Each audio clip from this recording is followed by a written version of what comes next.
nahitana tranga coronavirus vaovao tao anaty 420 ora farany ka mitotaly 150 ny olona voamarina fa mitondra ity aretina ity.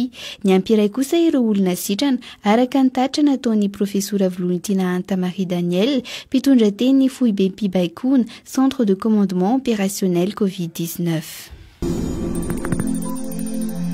No amafisina ny sazy ho an'ireo olona tsy manaraka ireo fepetranapetraka mba hiarovana amin'ny firongatry aretina coronavirus ao anatin'ireo faritra izay voakasika amin'ny fihibohana. Noho izany, araka ny nambaran'ny filoham-pirenena nandritra ny tafatafany araka tamin'ny mpanao gazety omaly ariva dia hosaziana hanatanteraka travaux d'intérêt général mandritra ny tolakandro ireo olona izay tratra tsy manao arotava.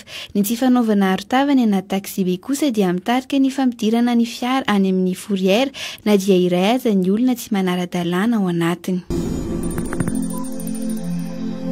Nivoaka ny fonja androany 4 Mey tamin'ireo ora tolakandro i arphine helisoa taleny ny famoahan'ny gazety Nivoaka. Izany dia atao rian'ny fanambarana nataon'ny filohan'ny repoblika andro Nirina Rajoelina ny aliny alahady 3 Mey teo, andro nanamariana ny andro maneran-tany ho an'ny fahalalan'ny asa fanaovan-gazety.